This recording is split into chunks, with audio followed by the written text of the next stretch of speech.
함께 보신 하나님 말씀은 신약성경 요한계시록 1장 7절입니다. 오늘 마지막 성경인 요한계시록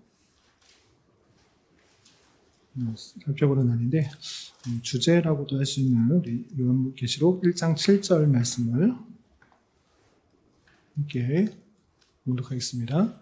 신약성경 399면 전후를 보시면 되겠습니다. 1장 7절 함께 봉독합니다. 볼지어다 그가 구름을 타고 오시리라. 각 사람의 눈이 그를 보겠고 그를 찌른 자들도 볼 것이요 땅에 있는 모든 족속이 그로 말미암아 애곡하리니 그러하리라. 아멘. 잘 오셨습니다. 오늘은 성경의 마지막 성경인 요한계시록을 살펴보는 그런 시간을 갖도록 하겠습니다. 창세기부터 시작해가지고 잘 따라오셔서 마지막 성경인 요한계시록을 살펴보도록 하겠습니다. 우리 지난 시간에 배웠던 내용들 복습하고 싶지만 요한계시록 내용이 너무 방대하고 많은 내용들이 있기 때문에 요한계시록을 오늘은 좀 집중해서 자세히 살펴보도록 하겠습니다. 성경이 물론 쉬운 성경도 있지만 대단히 읽으면서도 이게 무슨 내용인가 잘 이해가 안 되는 그런 성경도 많이 있습니다. 그 중에 하나가 요한계시록입니다. 요한계시록을 사전 지식 없이, 사전 배경 없이 처음 읽는 사람이라면 이게 무슨 소리인가 전혀 알 수가 없는 그런 내용들로 되어 있습니다. 그러나 구약 성경을 잘 읽어오고 또 예수님에 대해서도 잘 아시는 그런 성도라면 그 상징적인 언어를 통해서 이 요한계시록이 갖고 있는 풍성한 의미를 깨달아서 이것보다 더 은혜가 되고 또 위로가 되는 그런 책이 없는 것입니다. 오늘 요한계시록에 대해서 살펴볼 것인데 이걸 한 시간 내에 다 모든 것들을 다 내용을 다룰 수가 없어서 말 그대로 요한계시록이 이러이러한 책이구나라는 개관을 정말 확실히 깨닫고 그렇게 돌아갈 수 있는 그런 시간이 되었으면 좋겠습니다. 여러분들 갖고 계시는 교환을 보면서 읽어가면서 설명하겠습니다. 1페이지 책 제목을 보시면 헬라어 표제는 아포칼다시스 요한누 있습니다. 아포칼다시스 요한누라는 말의 뜻은 요한의 계시다 이런 뜻입니다. 그래서 하나님의 모든 계획을 하나님의 감동으로 말미암아 드러낸 책을 의미하는 것이고 그리고 한글 성경으로는 요한계시록이라 붙여 있는 것입니다. 그리고 기록자와 수신자 보시면 1장 1절부터 4절까지 쭉 보시면 기록자와 그리고 수신자가 잘 드러나 있습니다. 어떻게 되어 있는가? 1장 1절을 보시면 여러분들 성경과 교환을 같이 펴놓고 살펴보시기 바랍니다. 1장 1절 보시면 예수 그리스도의 계시라라고 되어 있고 하나님이 그에게 주사 반드시 속히 일어날 일들을 그 종들에게 보이시려고 그의 천사를 그 종 요한에게 보내어 알게 하신 것이라. 그리고 2절 요한은 하나님의 말씀과 예수 그리스도의 증거 곧 자기가 본 것을 다 증언하였느니라 라고 하면서 요한이 계시를 받았고 요한이 그 계시 받은 말씀을 전하고 있다라는 것을 알 수 있습니다. 그래서 기록자는 요한이고 그리고 4절에서도 이 요한이 특별히 누구에게 이 글을 쓰고 있는가 4절에 이렇게 되어 있습니다. 4절 보시면 요한은 아시아에 있는 7교회에 편지하노니 라고 하면서 7교회, 아시아에 있는 7교회에 편지하고 있는 글이구나를 알 수 있습니다. 이 7교회가 도대체 어느 교회인가 라고 할 때 1장 11절에 보면 이렇게 구체적으로 드러나 있습니다. 1장 11절 보시면 이르되 내가 보는 것을 두루마리에 써서 에베소, 서무나, 버가모, 두아디라, 사데, 빌라델비아, 라오디게아 등 7교회에 보내라 하시기로 라고 하나님께서 계시를 주신 것을 이 7교회에 보내도록 한 것입니다. 그래서 계시의 말씀을 이 7교회에 주는 것인데 그런데 그럼 이 사도 요한이 7교회에 해당되는 그런 글을 쓴 것인가? 7교회만 읽어야 되는 것인가? 우리는 그렇게 생각하지 않고 이 7이라는 숫자가 요한계시록에서 계속적으로 등장하는 상징 숫자인데 완전수인 것입니다. 그러니 하나님의 택하신 그 백성들이 전체의 교회에 이 글을 알도록 쓰신 것이다. 이렇게 우리가 이해할 수가 있는 것입니다. 그래서 7교회만 해당되는 것이 아니라 모든 교회가 알아야 될 그 계시의 내용을 7이라는 숫자의 교회의 편지로서 드러내고 있다. 이렇게 할 수 있습니다. 그러면 사도 요한이 계시를 언제 받았고 또 언제 기록했을까? 정확하게는 알 수 없으나 아주 근접할 수 있는 힌트가 되는 단어가 있습니다. 언제인가? 그것은 사도 요한이 pat모섬에 있을 때라는 것을 우리는 확인할 수 있습니다. 그래서 1장 9절 보시면 이렇게 되어 있습니다. 1장 9절 보시면 나 요한은 너희 형제요 예수의 환난과 나라와 참음에 동창하는 자라. 하나님의 말씀과 예수를 증언하였으므로 말미암아 pat모라 하는 섬에 있었더니 라고 하면서 열심히 복음을 전파하는 중에 pat모라는 섬에 가게 되었다라는 것을 알 수 있습니다. 역사 기록을 찾아보면 사도 요한이 열심히 복음을 전하다가 pat모섬을 하는 곳으로 유배를 당한 기록이 있습니다. 그것이 대략 90년부터 97년 그 사이인데 그 중에서도 내용을 쭉 살펴볼 때 이것은 요한 1서, 2서, 3서를 쓰고 난 사도 요한의 좀 마지막 때 그때 썼을 것으로 추측하는 것입니다. 그래서 환난과 핍박에 열심히 수고하던 요한이 로마 황제의 유배를 받아 로마 황제로부터 유배를 받아 pat모섬에 있을 때 환상과 계시를 보고 아시아에 있는 7교회에 쓴 편지로 우리는 이해하시면 될 것입니다. 그래서 대략 95년에서 97년 사도 요한의 말년 때쯤 썼을 것으로 생각할 수 있는 것입니다. 그때가 언제인가? 그때는 어떤 상황이 있는가라고 할 때 그때는 로마 황제가 도미티안 황제 때였습니다. 도미티안 황제는 네로 황제 못지않게 그 백성들을 아주 핍박하였던 성도들을 하나님을 믿는 성도들을 대단히 많이 핍박했던 그런 황제였던 것입니다. 그런 배경이 있다라는 것을 염두에 두고 내용을 쭉 살펴볼 때 이 지금 소아시아의 7교회가 이런 상황에 처해 있다라는 것을 도출할 수 있습니다. 귀납적으로 이러하니까 지금 그 교회가 이러한 상황에 처해 있구나를 4가지로 정리할 수 있습니다. 첫 번째 처한 상황은 무엇이냐? 아까도 좀 전에 말씀드렸다시피 큰 환난 가운데 처해져 있다는 것을 알 수 있습니다. 어떤 내용들이 있는가 보시면 2장 13절에 버가모 교회에 대해서 얘기하는데 버가모 교회에 아주 충성된 증인이었던 안디바가 죽임을 당하였다라는 그런 이야기가 나옵니다.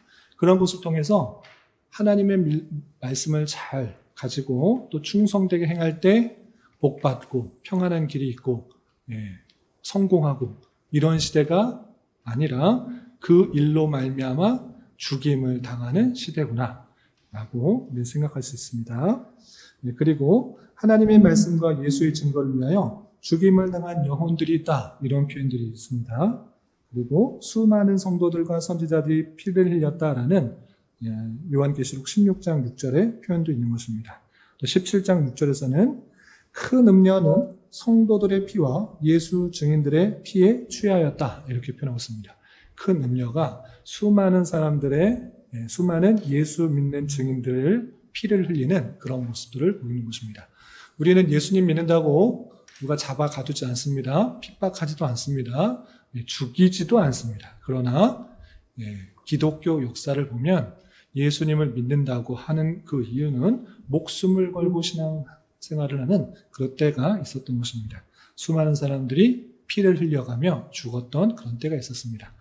첫 번째는 네로 황제 때에 아주 극심했고 두 번째는 이 도미티안 황제 때 대략 90년대에 큰 환란이 있었던 것입니다. 이렇게 모든 성도들이 큰 환란과 어려움 가운데 죽임을 당하고 있는 그런 아주 극심한 환란과 고난 가운데 있다라는 것을 우리는 알 수 있습니다. 그리고 두 번째 특징은 고난만 있는가, 핍박만 있는가, 그 외에도 그 교회에 이단이 침투하여서 하나님의 진리의 말씀을 왜곡하는 일들이 있었던 것입니다. 에베소 교회의 모습을 보시면 2장 2절에 자칭 사도라 하는 자들이 등장하고 있는 것을 보게 됩니다.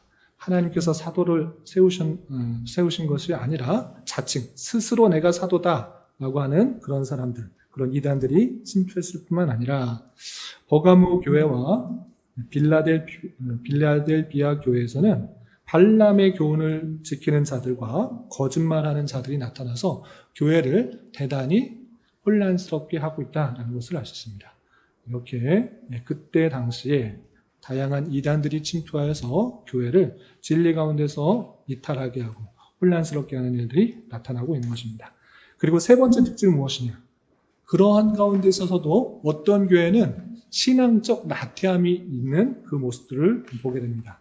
에베소 교회는 하나님을 사랑하는 그 뜨거운 사랑이 점점 식어져서 처음 사랑을 버렸다. 처음에 사랑하였던 그 하나님에 대한 사랑이 식었다라고, 잃어버렸다라고 표현되고 있을 뿐만 아니라 4대 교회는 이름이 아주 좋습니다. 4대 교회, 그러면 우리는 무슨 뜻인지 잘 모르잖아요. 근데 헬라어를 아는 사람이면 4대 교회는 이름 참 좋다. 왜? 그 이름이 살았다는 교회이기 때문에. 생명의 교회 같이 주변의 동료들 또 성도들이 우리 교회 이름이 참 좋다 그래요. 주님 뜻 이름 교회, 이름이 정말 좋네요. 그런데 주님께서 어쩌면 이렇게 말할 수도 있어요. 주님 뜻 이름 교회를 가졌다 하고 있으나 너희들은 주님 뜻 이름을 하고 있지 않다.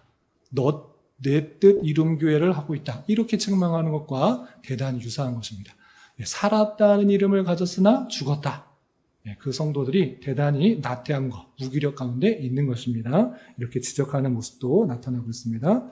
또 라오디게아 교회는 신앙이 미지근하다. 차든지 뜨겁든지 해야지 미지근해서 토하여 내치겠다. 이렇게 표현할 정도로 신앙이 이제 뭐 이렇게 뜨겁게 열심히 이렇게 수고해. 열심히 해봤자 핍박과 고난과 조롱만 있을 뿐 그렇게 할 필요가 없다. 적당히 신앙생활 해야지.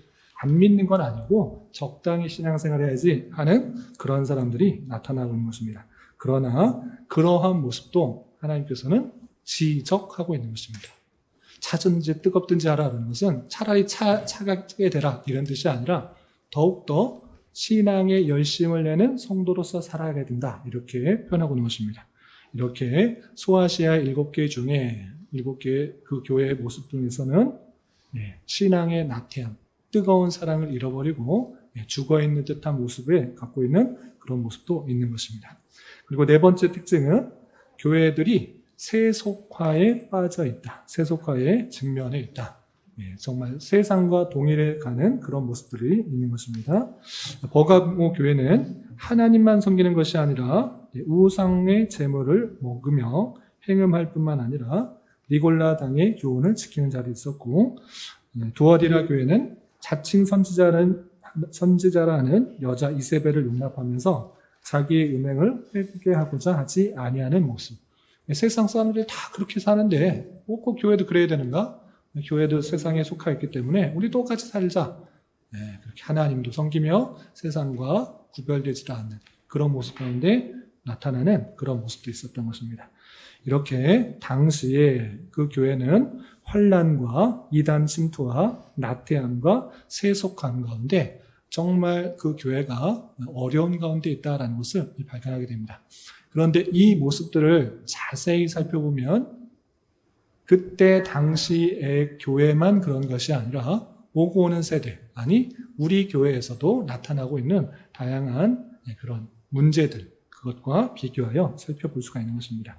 이런 상황 속에서 하나님께서는 담모 섬에 유배되어 있는 요한에게 환상과 계시를 통하여서 그 환난과 핍박과 어려움 속에서 어떻게 살아가야 되는지 그 놀라운 하나님의 비밀의 역사를 환상과 계시를 통해서 알려주는 것입니다.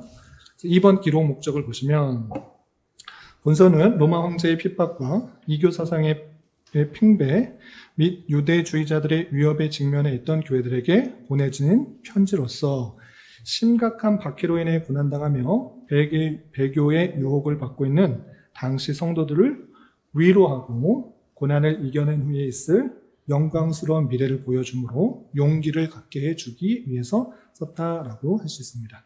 이런 상황 속에서 이 편지를 읽고 위로하고 또 이 고난들 잘 극복하여서 영광스러운 그 미래, 주님께서 다시 오셔서 우리가 맞게 된 그 놀라운 미래를 갖고 힘을 내자라고 하기 위해서 이 글을 쓴 것입니다. 그래서 이 글은 성도들로 하여금 사탄의 미혹과 박해를 이겨내게 하며 그리스도의 재림, 최후 심판, 그리고 신자의 영광을 확신시켜 주므로 확실한 신앙을 지키게 해 주도록 이것을 쓴 것입니다. 그리고 4번 보시면 특징과 자세가 있는데 요한계시록의 특징 3가지로 정리하겠습니다. 첫 번째, 계시적 특징이 있습니다. 요한계시록은 계시라는 말 무슨 뜻인 줄 아십니까? 계시? 드러낸다. 감추는 것이 아니라 드러낸다라는 것입니다. 잘못 이해하면 어떤 사실을 감추려고, 알려주지 않으려고 이것을 쓴 것이다. 그래서 잘 모르게 하고, 성도들을 잘 모르게 하고 혼란스럽게 하려고 이렇게 쓴 것이 아니라 계시, 드러내기 위해서 썼다라는 것입니다. 그래서 1장 3절에서도 이 예언의 말씀을 읽는 자와 듣는 자와 그 가운데 기록한 것을 지키는 자가 복이 있다라고 말하고, 또 22장 7절에서도 그것을 잘 깨닫고 지키게 하기 위함이다라고 말하면서 이것을 듣고 전혀 모르겠다. 이 세상이 어떻게 돌아가는지, 주님께서 어떻게 오시는지 정말 모르겠다. 이렇게 되면 이 요한계시록을 잘못 읽은 것입니다. 그 뜻을 바로 깨달아서 그것을 잘 지키게 하기 위한 목적이 있다. 그래서 계시적 특징이 있다고 할 수 있는 것입니다. 그리고 곳곳에서 회개하라, 성령의 말씀을 들으라, 내가 속히 이 말이라 라는 그런 메시지들이 나오고 있는데, 이런 것처럼 이것을 듣고 그대로 행하고 또 하나님께서 어떻게 임하시는지를 잘 알아 실제적인 삶을 살도록 하는 것이 중요한 것입니다. 요한계시록을 읽고 그렇게 깨달아 실행하는 그 목적과 특성이 있다라고 할 수 있습니다. 그리고 이 두 번째 특징 때문에 요한계시록을 잘 이해하기가 어려운데, 어떤 특징이냐면 대단히 상징적이라는 것입니다. 그냥 7교회면 진짜 7교회인가 아니고, 또 색깔도 나오고 여러 가지 그런 물건도 나오는데 그게 대단히 상징적인 언어라는 것입니다. 그래서 본서는 영적인 상징과 구호로 가득 차 있는 것입니다. 그런데 그 당시를 잘 생각해 봐야 되는 것입니다. 왜 이렇게 상징적인 언어를 썼는가? 그때 당시의 상황을 잘 살펴봐야 될 것입니다. 그 당시는 어떤 인물이나 사실을 구체적으로 밝힐 수 없었던 핍박의 상황이 있었고, 또한 하나님의 영적인 섭리를 인간의 언어로 다 묘사할 수 없는 한계성들이 있었던 것입니다. 그렇기 때문에 이 본서는, 이 요한계시록은 대단히 상징적인 언어로 표현되고 있다는 것입니다. 그런데 이 상징적인 언어는 전혀 알 수 없는 그런 상징이 아니라 구약 성경에 근거한 숫자, 동물, 색깔 등을 통하여서 그 의미를 드러내고 있다는 것입니다. 따라서 구약 성경에 익숙한 사람들에게 7이다, 또 12다, 또 144다, 666이다 이런 식의 숫자들에게는 이게 무슨 뜻이겠구나라고 분명히 이해되지만, 구약 성경에 대한 이해가 없는 사람들은 로마인이나 로마 황제는 이게 무슨 소린가 전혀 알 수가 없게 표현되고 있다라는 것입니다. 그리고 이 글의 특징은 대단히 위로적이다라는 것입니다. 왜냐? 이 글을 제대로 이해하면 그 핍박과 환난 가운데 있는 성도들에게 얼마나 큰 위로가 되는지 모르는 그런 큰 특징들이 있다는 것입니다. 그래서 본서는 많은 환난과 핍박 속에서도 모든 시대를 향한 하나님의 우주적 계획을 드러내 교회의 최종 승리를 기억하며 이겨낼 수 있도록 위로하는 특징이 있습니다. 즉 사도 요한은 구약계시 문학을 배경으로 환상과 숫자 등을 통한 고도의 상징성을 통해 그리스도인들에게 하나님과 사단과의 최후 결전이 임박했음을 보여주고 있으며, 성도는 환난 가운데서도 신앙을 훈련하고 연단하여 거룩하며 찬란하게 빛나는 모습으로 재림할 예수 그리스도를 맞이할 신부로 묘사하며 천국의 소망과 위로 가운데 의와 거룩함으로 악에게 승리할 수 있도록 권면하는 것입니다. 우리의 최종적인 모습이 어떠할지를 알려주므로 핍박과 환난 속에서도 승리할 수 있도록 그렇게 위로를 주는 것입니다. 그 내용은 조금 이따 더 자세하게 살펴보겠습니다. 그리고 요한계시록을 읽는 자세는 다음과 같이 4가지로 정리할 수 있겠습니다. 요한계시록은 분명히 해석하기가 쉽지 않은 책입니다. 그래서 신천지 같은 이단 사이비 종교처럼 자기 멋대로 해석하며 악용되는 경우가 대단히 많습니다. 그래서 우리는 다음과 같은 자세로 이 글을 읽어나가야 됩니다. 요한계시록을 잘못 읽으면 이단에 빠지고 잘못된 해석으로 혼란에 빠지고 또 이단에 빠지기도 합니다. 그렇기 때문에 다음과 같은 4가지 자세로 읽어나가야 될 것입니다. 첫 번째는 무엇이냐? 지나치게 신비롭게 여겨서 아예 읽기를 피하거나 문자적으로만 해석하여 신비주의에 빠지는 일이 없어야 됩니다. 무엇이냐면 무슨 얘기인지 전혀 모르겠다. 너무 신비하다. 너무 상징적이 많다. 내가 아직 이것을 읽기에는 수준이 안 되는구나 라고 해서 이것은 읽지 말아야지. 창세기부터 유다서까지 읽고 요한계시록은 나중에 이렇게 하다가 정말 성경 전체의 결론이라고도 할 수 있는 그 중요한 이야기를 빼먹을 수도 있는 것입니다. 그렇게 해서는 안 되고, 또한 내가 이걸 열심히 읽어야겠다, 내가 이것을 제대로 이해하겠다라고 마음은 같지만 그 배경은 전혀 모른 채 문자 그대로 이해하여서 그냥 문자 그대로 오해하는, 그 뜻으로 오해하는 그런 신비주의적인 그런 모습으로 나아가지 말아야 될 것입니다. 상징의 의미를 잘 이해하지 못하면 그렇게 될 수 있는 것입니다. 그리고 두 번째, 사도 요한의 때와 연관하여 현재와 미래를 염두에 두고 읽어야 될 것입니다.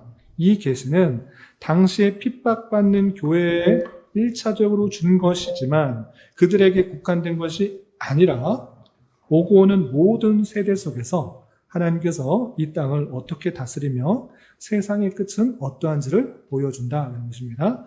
그때 당시를 이해하는 데서 그치는 것이 아니라 앞으로 이런 일들이 있을 것이구나, 우리는 그것을 생각하는 것입니다. 앞으로의 일들을 염두에 두고 이런 일들이 있을지라도 놀래거나 당황하지 말고 우리는 그 모습을 기대하며 살아가야 된다라고 할 수 있는 것입니다. 그리고 세 번째는 육안에 보이는 지상세계를 넘어 영적으로 실존하는 천상세계를 볼 수 있어야 합니다. 이것도 아주 중요한데, 우리는 눈에 보이는 사실만을 믿기가 대단히 쉽습니다. 눈에 보이지 않으면 과연 그런 것이 있는가? 정말 천국이 있는가? 천상이 있는가? 하나님이 계시는가? 그런 영적인 존재들이 있는가? 대단히 의심하고 확신하지 못하는 경우가 많습니다. 그러나 이 요한계시록은 그 영적인 세계가 어떻게 돌아가는지, 보이지 않는 세계에 대해서 아주 구체적이고 자세하게 설명하고 있습니다. 그래서 지상세계를 넘어 그 영적인 손길과 또 실존하는 그런 천상세계를 함께 생각하면서 이해할 수 있어야 되겠습니다. 그리고 네 번째, 시공을 초월하는 하나님의 계시인 줄 알아. 종말적 실제의 현재 모사에 대한 이해가 있어야 된다는 것입니다. 이것은 하나님의 계시. 하나님은 이 세상의 처음과 끝을 통으로 다 알고 계시는 것입니다. 앞으로 어떤 일이 일어날지를 전혀 모르고 그냥 뒷수습하기에, 인간들의 죄와 연약함들을 뒷수습하기에 바쁘신 분이 아니라 모든 천지를 창조하시기 이전부터 그 세상의 끝날까지 모든 통째를 다 계획하고 주관하시고 역사하시는 분이신데, 그분께서 앞으로 어떻게 끝이 나는, 세상의 끝이 날지를 알려주시는 것이기 때문에 이 종말적인 것을 실제 삶에 잘 적용할 수 있어야 되는 것입니다. 그래서 그런 종말적 그 모습을 실제 현재적인 모습과 너무 당장의 일로만 여길 것이 아니라 이 종말적에 일어나는 그 기간 동안에 있어야 될 일들을 함께 생각할 수 있어야 된다라고 할 수 있습니다. 네 가지 자세로 읽어나가야 될 것입니다. 그리고 이제 정말 중요한 내용, 요한계시록에 어떤 내용들이 있는가, 여기가 중요한데 좀 살펴보도록 하겠습니다.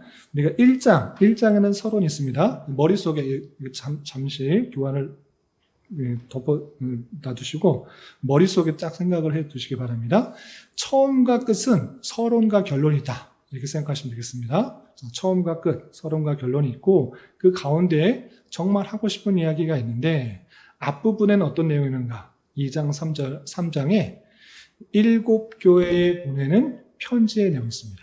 그러니까 아시아의 아까 7교회에 보내는 편지의 내용이 있는데 그 교회들이 어떠한 일들을 했고 앞으로 어떻게 될 것인지에 대해서 편지하는 내용이 있고, 그리고 그 다음에 4장부터 21장까지 길게는 하나님께서 세상을 어떻게 통치하는지에 대해서 대단히 상징적인 언어로 설명을 하고 있습니다. 그리고 결론에 대해서 이렇게 표현하고 있는 것입니다. 이해되시죠? 머릿속에 그렇게 염두에 두시고 내용을 따라오시기 바랍니다. 1장에는 서론이 있다고 했습니다. 서론은 어떤 내용인가? 우리가 아까 잠깐 살펴본 것처럼 이 계시가 어디로부터 왔는가? 자기가 생각해내서 꾸며낸 것이 아니라 예수 그리스도로부터 왔다. 그 계시가 예수님으로부터 왔다라는 것들을 분명히 밝히고 있고, 이 말씀, 이 계시의 말씀을 전할 때 말씀을 듣고 깨달아 지키는 자가 복되다라는 것을 계속해서 강조하고 있습니다. 그리고 아시아에 있는 7교회에게 편지로 전달하고자 함을 분명히 밝힙니다.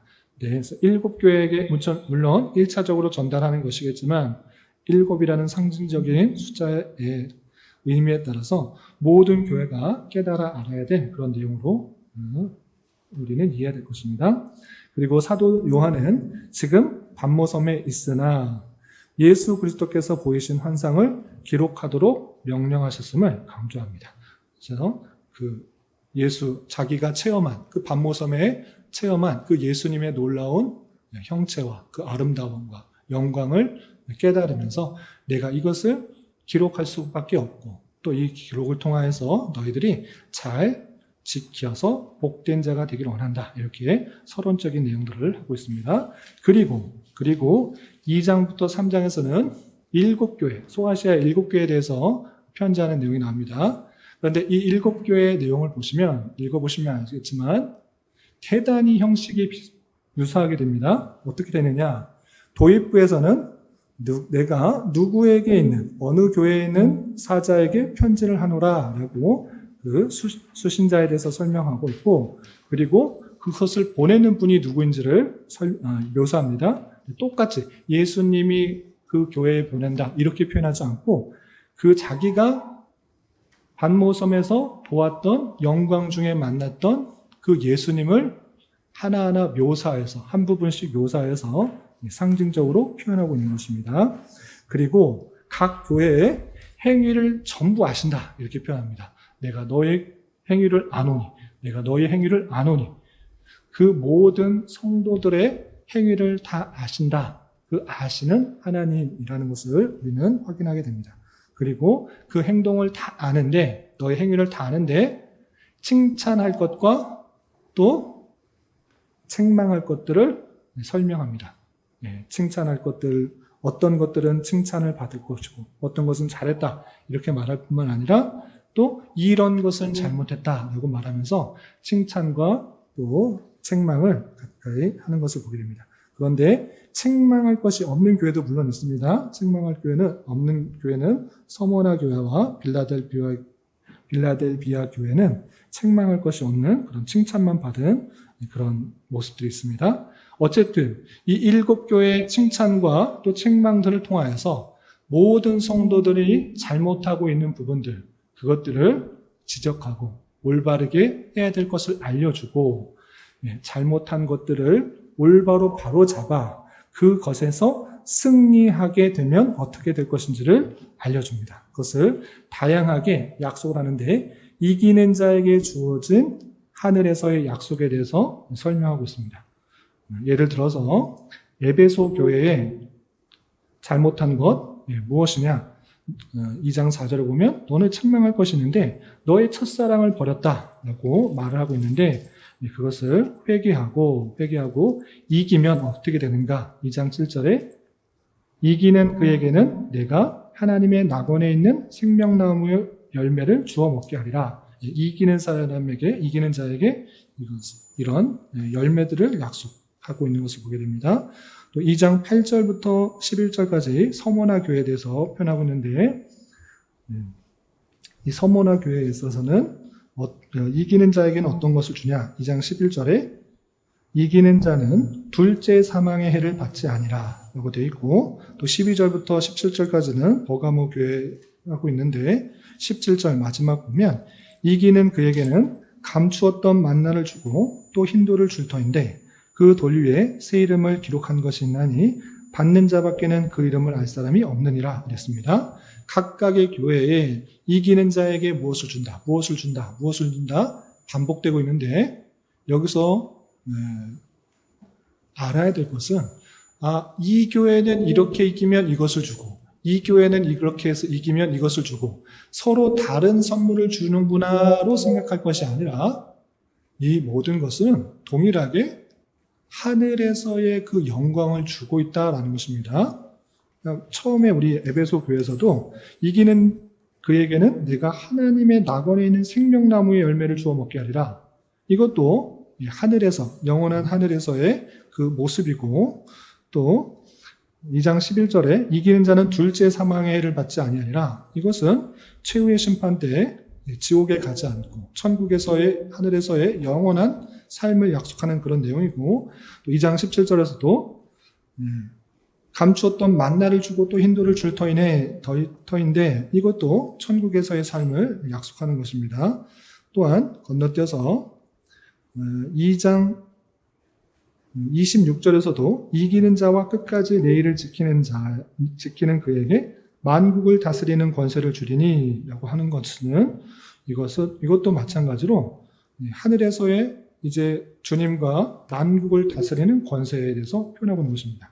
이 모든 것이 이 땅에서 성도들이 이기는 삶, 승리의 삶을 살아갈 때 하늘에서 주어지는 그 놀라운 영광들을 다양하게 표현하고 있구나 이렇게 생각할 수 있는 것입니다. 그러고 나서가 중요합니다. 7교회에 대해서 잘못한 것도 있고 잘한 것도 있는데 잘못한 것 고쳐서 승리하고 이기면 천국에서의 영원한 삶을 약속하는데 그 모습들이 어떠한지를 바로 뒤에 알려준 것입니다.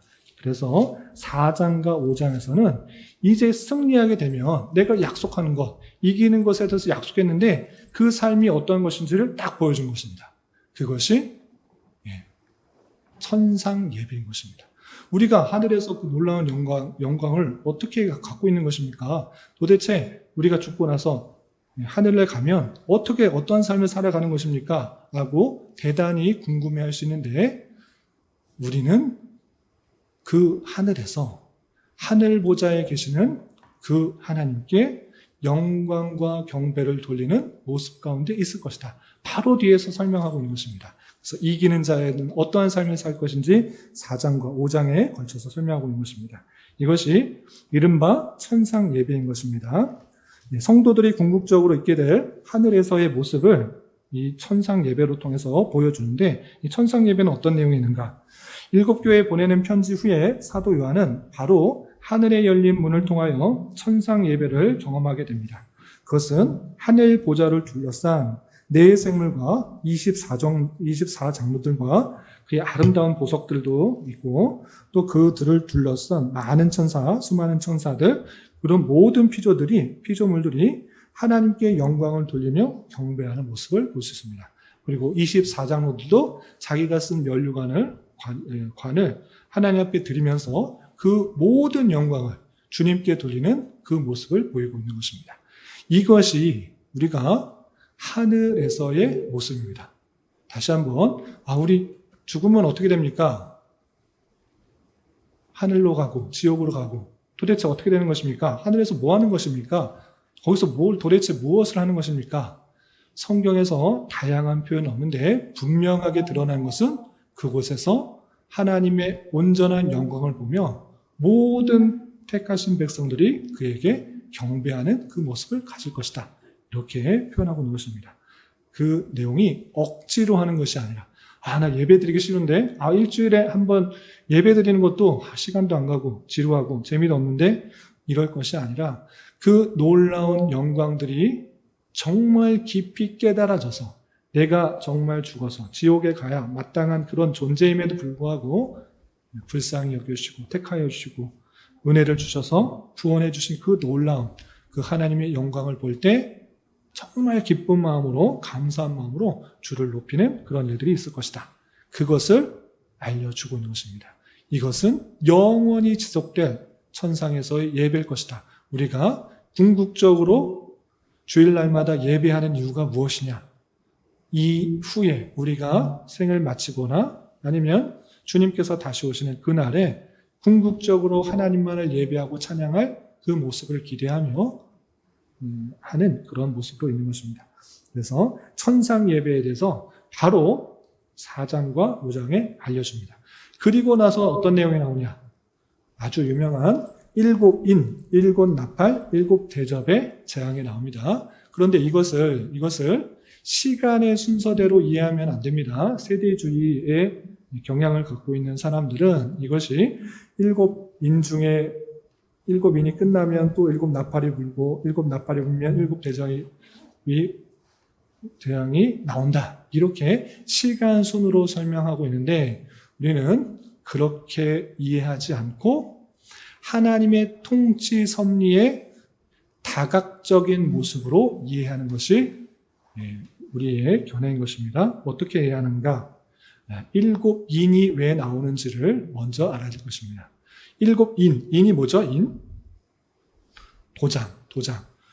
오늘날에 있어서는 도장을 잘 안 쓰고 요즘은 다 그냥 디지털로 암호하고 지문으로 하거나 다양한 방법으로 잠그는데 예전에는 편지에 대해서 그 봉인, 그것을 아무도 읽지 못하기 위해서 인을 찍었습니다. 여러분들 시험 볼 때 그 시험지 개봉하기 전에 둘둘 말아서 그것을 누가 뜯었는지 안 뜯었는지 확인하기 위해서 도장을 찍습니까? 안 찍습니까? 그게 인입니다. 인. 그 인이 왜 나오는가가 중요합니다.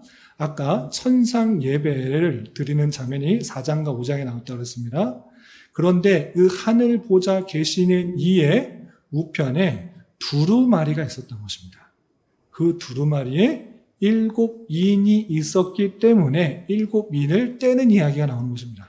그럼 하늘 보좌에 앉으시는 이의 그 두루마리의 7인이 뭐냐?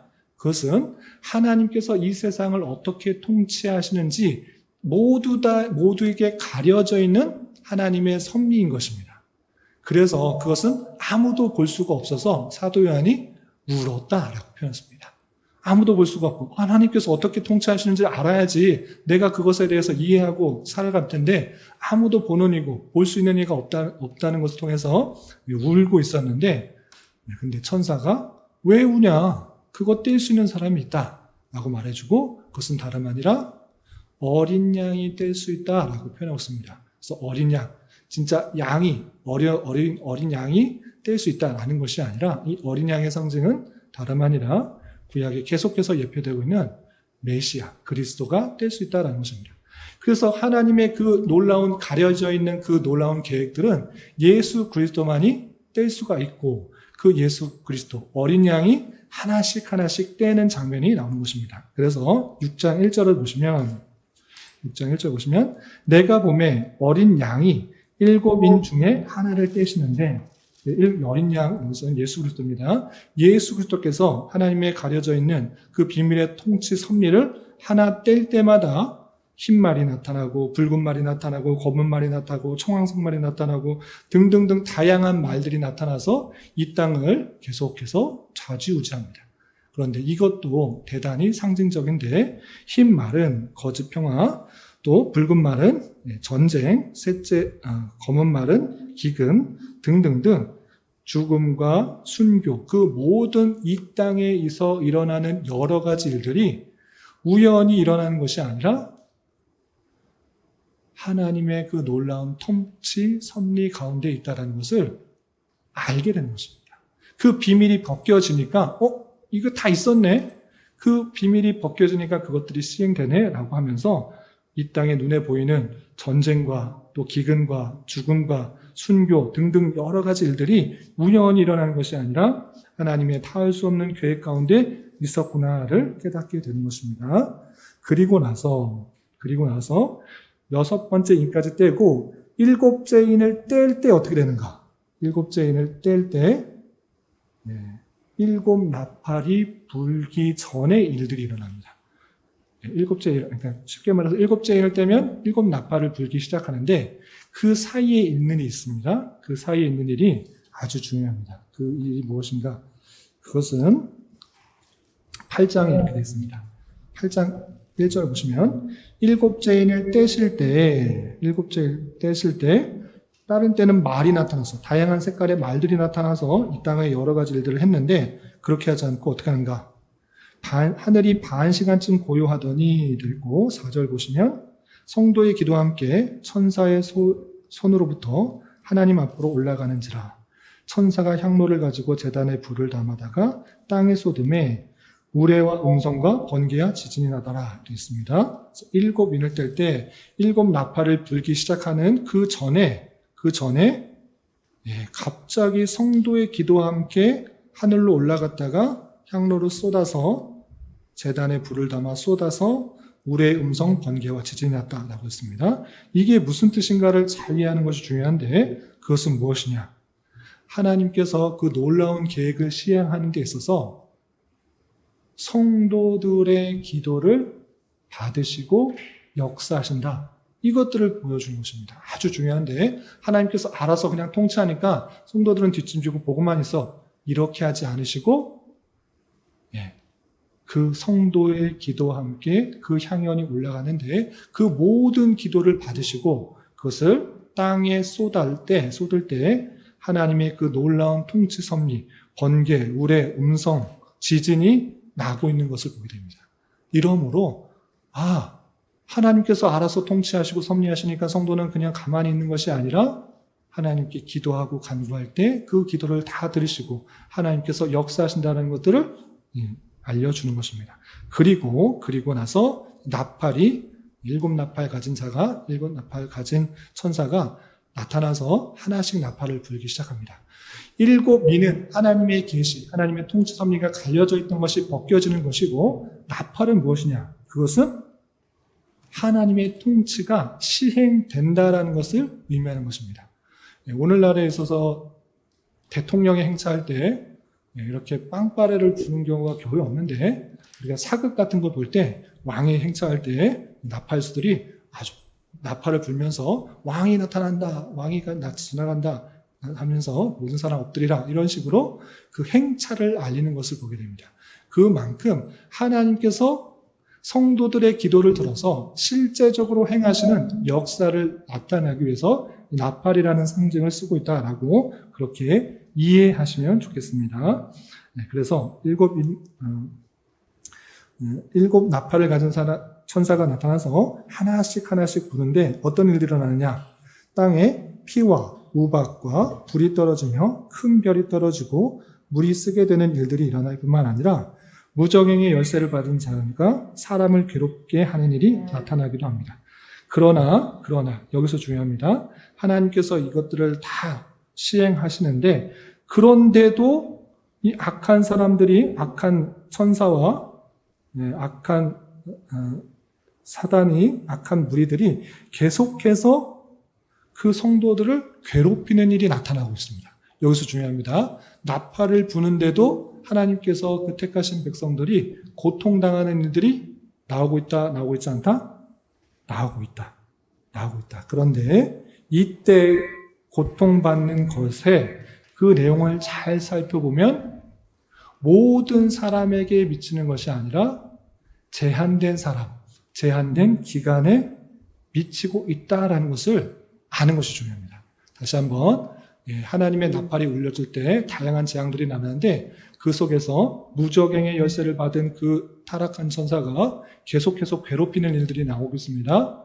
그것도 하나님의 통치 섭리 가운데 있는데 중요한 것은 그 표현 가운데 제한적으로 그들이 괴롭히고 어렵게 하고 환난을 주고 있다는 것을 표현하고 있는 것입니다. 예를 들어서 42달 동안 힘들게 할 것이고 1260일 또 사흘 반 7이라는 숫자의 절반 7년이라는 숫자의 절반 제한된 기간 동안에 핍박과 탄압을 주는 것으로 그렇게 묘사하고 있는 것입니다. 그러므로 성도들이 무엇을 생각해야 됩니까? 아무리 핍박과 탄압과 환난이 있을지라도 이것은 끝날이 있다. 영원한 것이 아니다. 제한적이다. 라는 것들을 이 글을 읽고 깨닫게 되는 것입니다. 그래서 제한된 시간 동안에 핍박이 있을 것이고 또 그 가운데서 하나님께서 또 두 증인과 여자와 성도라는 표현을 통해서 그 많은 용 같은 그리고 물로 덮는 그런 일들 속에서도 그 백성들을 끝까지 지켜보아신다는 것을 상징적으로 표현하고 있는 것입니다. 대단히 상징적으로 표현하지만 그 핍박과 환난 속에서도 하나님께서 택하신 백성을 지키고 그리고 그 환난과 역경은 제한된 시간 안에서이다라는 것들을 이 말씀 통해서 알려주는 것입니다. 그리고 7 나팔이 불려지고 7 대접이 나옵니다. 7 대접을 하나하나씩 쏟는 것이 나오는데 그것은 하나님의 진노가 완전히 엎어져서 완전히 시행되고 있는 것을 보게 됩니다. 그 내용을 잘 살펴보면 이 대접은 성도들에게 부어지는 것이 아니라 악한 사람들에게 부어지고 있다는 것을 우리는 보게 되는 것입니다. 그래서 7 대접에 대한 내용을 보시면 좀 한번 찾아볼까요? 16절 보시기 바랍니다. 16장을 보시기 바랍니다. 15장까지는 이제 7 나팔 가운데 하나님께서 택하신 백성들을 끝까지 지켜보호하시는 은혜들을 표현하고 있고 7 대접은 하나님의 진노가 완전히 쏟아지는 것을 표현하는 것입니다. 그래서 2절 보시면 16장 2절 첫째 천사가 가서 그 대접을 땅에 쏟음에 땅에 그 대접을 쏟을 때 누가 고통받는가? 짐승의 표를 받은 사람들과 그 우상에게 경배하는 자들에게 악하고 독한 종이가 나더라. 둘째 천사가 그 대접을 바다에 쏟으니 바다가 곧 죽은 자의 피같이 되니 바다 가운데 모든 생물이 죽더라. 셋째 천사가 그 대접을 강과 물과 근원에 쏟으니 내가 들으니 물을 차지한 천사가 이르되 전에도 계셨고 지금도 계시고 거룩하시니 이렇게 심판하시는 의로우시도다. 그들이 성도들과 선지자들의 피를 흘렸으므로 그들에게 피를 마시게 하신 것이 합당하니이다 라고 말하면서 계속 읽어보면 이 진노의 재앙은 모든 사람이 아니라 하나님의 이름을 무시하고 선지자들의 피를 흘려고 또 짐승의 표를 받은 택함을 받지 않은 그런 사람들에게 진노가 임하게 된다라는 것을 알려줍니다. 이렇게 그 7 나팔 가운데 핍박을 주고 환난을 주었던 그 대적들, 사탄과 그리고 세상과 하나님을 알지 못하는 그런 사람들이 하나님의 진노를 받아 악한 자들이 심판을 받을 것을 7 대접을 통해서 알려주고 있는 것입니다. 그래서 7 대접은 하나님의 진노가 악한 자들에게 어떻게 시행될 것인지 다양하게 표현하고 있다. 이렇게 이해하시면 되겠습니다. 그리고 마지막이 중요합니다. 그 마지막에는 어떻게 하는가? 그 일 후에 이렇게 7 대접을 다 부은 후에 이제 바벨론이 한순간에 멸망하는 그 모습을 보여주는 것입니다. 세상의 바벨론, 세상은 정말 힘 있어 보이고 능력 있어 보이고 모든 것을 좌우해 보일 것 같아 보이지만 그것은 한순간에 멸망할 것이다. 이렇게 멸망된 모습을 보여주는 것입니다. 그래서 세상과 그리고 그 사탄이 멸망할 것을 이 마지막 때에 다 보여주는 것입니다. 그리고 백마탄자가 전쟁에서 승리한 모습으로 등장합니다. 우리가 이 맨 마지막에는 결론은 어떻게 됐느냐 생각할 때 어린 양의 혼인잔치를 생각하면 됩니다. 여러분들 결혼식, 그냥 우리나라 결혼식은 신랑 입장, 신부 입장, 그냥 검은 턱시도, 하얀 드레스 입고 그렇게 하는데 이때의 모습은 전 전쟁에서 승리한 그 신랑이 승리한 왕의 모습으로 백마 타고 입장하는 모습으로 등장합니다. 그리고 그 백마 탄 왕자가 그 사탄을 심판하는 그런 모습, 그리고 새 하늘과 새 땅에서 어린 양의 아내가 거룩한 성의 예루살렘으로 모습으로 나타납니다. 그래서 신랑은 이 어린 양이고 또 어린 양의 신부는 거룩한 성 예루살렘으로 나타나서 그 아름다움이 얼마나 고귀한지 다양한 보석으로 설명하고 있는 것을 보게 됩니다. 제가 몇 번이나 설명드렸는데 다시 한번 보도록 하겠습니다. 21장 9절. 그러니까 신랑 입장부터 볼까요? 신랑 입장은 19장에 어린 양의 혼인잔치에 대해서 설명하고 있습니다. 19장 9절에 천사가 내게 말하기를 기록하라. 어린 양의 혼인잔치에 청함받은 자들은 복이 있도다. 이렇게 말합니다. 어린 양의 혼인잔치, 어린 양이 결혼하게 되는데 거기에 청함받은 사람이 복이 있다고 말하고 있습니다. 그러면서 11절에 신랑이 이렇게 등장하고 있습니다. 11절 보시면 또 내가 하늘이 열린 것을 보니 보라 백마와 그것을 탄 자가 있으니 백마 탄 한 사람이 나옵니다. 무슨 다름 아니라 예수 그리스도입니다. 그는 불꽃 같고 머리에 많은 관들이 있고 이름 쓴 것이 하나인데 자기밖에 아는 자가 없고 또 그 피를 뿌린 옷을 입었다. 이름은 하나님의 말씀이라. 이것은 다 예수 그리스도에 대한 표정인 것입니다. 그 백마 탄 자가 20장에 보시면 1000년 동안 결박된 그 용을 잡아서 심판하는 모습이 나오고 이제 21장 보면 새 하늘과 새 땅을 보니 처음 하늘과 땅이 없어졌다. 새 하늘과 새 땅에서 결혼식을 하게 되는데 21장 9절에 이렇게 표현되어 있습니다. 21장 9절 보시면 7 대접을 가지고 마지막 7장을 담은 7 천사 중 하나가 나와서 내게 말하여 이르되 이리 오라 내가 신부 곧 어린 양의 아내를 보이리라. 어린 양의 혼인잔치에 초대받은 청함받은 자가 복되다. 그 신랑은 백마 탄 자였고 또 그 새로운 장소는 새하늘과 새 땅이었고 그 천사가 신부 곧 어린 양의 아내를 보여주겠다. 이제 어린 양의 아내가 나오는 것입니다. 그런데 이 어린 양의 아내가 누구인가? 10절을 보시면 성령으로 나를 데리고 크고 높은 산으로 올라가 하나님께로부터 하늘에서 내려온 거룩한 성 예루살렘을 보이니 라고 표현했습니다.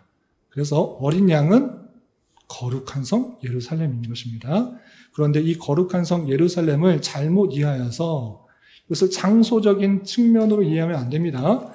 우리는 이제 거룩한 성 예루살렘 성에서 보석, 녹보석, 벼곡, 남보석, 옥수, 금, 정금 등등을 쌓여있는 곳에서 살 것이다. 이것을 말하는 것이 아닙니다. 계속해서 상징을 표현하고 있는데 이 거룩한 성 예루살렘은 하나님의 택하신 백성을 뜻하는 것이고 그 백성이 이 땅의 수많은 고난과 혼란과 역경을 견뎌서 그 신앙 인격이 얼마나 아름다운지를 보여주는 것이고 제사장의 흉패에 달려있는 12보석, 그 12보석, 12지파 하나님의 택하신 백성들, 그 백성들의 모습이다라고 그 12보석에 대해서 이야기하고 있는 것입니다.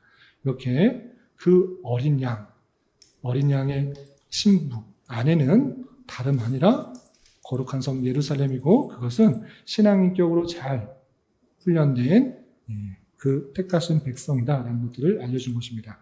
그러므로 말미암아 환난과 핍박 속에서 주님께서 다시 오심으로 모든 것을 다 정리하시고 주님과 함께 영원한 그 어린 양의 혼인잔치에 있을 때 아름다운 모습으로 있을 것인데 그 새하늘과 새 땅에서 22장 보시면 이제 회복된 에덴에서 영원한 생명나무의 열매를 먹으며 함께 살 것을 표현하고 있는 것입니다.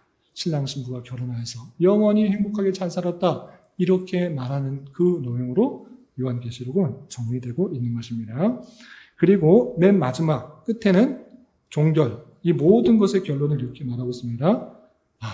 주님께서 이 모든 세상을 다스리시고 최후에는 승리하시고 이제 그 택하신 백성들과 영원한 회복된 삶, 그 삶을 살 것이구나를 알았기 때문에 그 예수님께서 내가 진실로 속히 올 것이다 라고 말할 때 그 백성들은 아멘, 주 예수여 오시옵소서, 마라나타, 주 예수여 오시옵소서 라고 기대하는 성도로서 이 땅을 살아가야 된다라는 것들을 알려주고 있습니다. 그리고 이 요한계시록의 마지막 절 22장 21절은 주 예수의 은혜가 모든 자들에게 있을지어다 라고 하는데 이 모든 것들을 아는 자로서 이 성경 전체의 내용을 아는 자로서 그 놀라운 이 은혜가 하나님의 택하신 백성들에게 있을 것을 말하면서 이 요한계시록과 성경 전체의 내용으로 마무리가 되는 것입니다. 이렇게 요한계시록은 대단히 상징적이지만 우리가 꼭 알아야 될 내용들, 하나님의 통치 섭리, 그리고 주님께서 그 악한 자를, 세상을, 사탄을 어떻게 하실 것인지, 그리고 우리는 궁극적으로 어떤 모습에 있을 것인지, 그것을 아주 상징적으로 잘 표현해 준 것이 요한계시록이다 생각하고, 이것을 아는 자로서 우리가 실제 삶을 잘 지켜 행하고 또 주님께서 다시 오실 것을 늘 기대하는 모습으로 살아가야 될 것입니다. 이런 은혜가 저와 여러분들 가운데 함께하기를 주님의 이름으로 부탁을 드립니다. 기도하고 마치겠습니다. 하나님 아버지 감사합니다. 오늘 요한계시록의 내용을 통하여서 핍박과 환난 속에서 이 땅을 살아가는 성도들이 어떠한 자세로 살아가야 되는지, 또 하나님의 통치 섭리와 어떻게 이 세상을 마치는지 요한계시록을 통해서 깨달은 자로서 우리에게 주어진 삶에 있어서 다양한 어려움들과 환난들이 있을지라도 잘 인내하고 견뎌서 주님의 그런 신앙인격으로, 주님께서 원하시는 고귀하고 아름다운 신앙인격으로 잘 빚어져가며 주님과 영원히 함께 살 그날을 기대하며 살아가는 자 되게 하여 주시옵소서.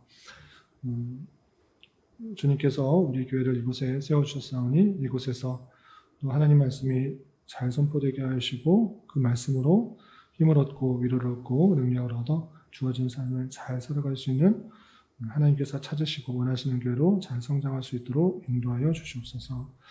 교회 내 육체의 질병과 연약함으로 병원에 치료를 받는 여러 성도들 있사오니 주님께서 건강하게 회복시켜 주시고 또 하나님께서 맡겨준 사명들을 잘 감당할 수 있도록 은혜를 도하여 주시옵소서.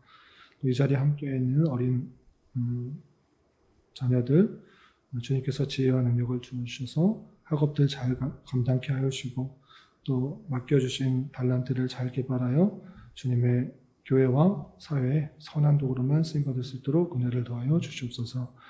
예수님의 이름으로 기도 올리옵나이다. 아멘.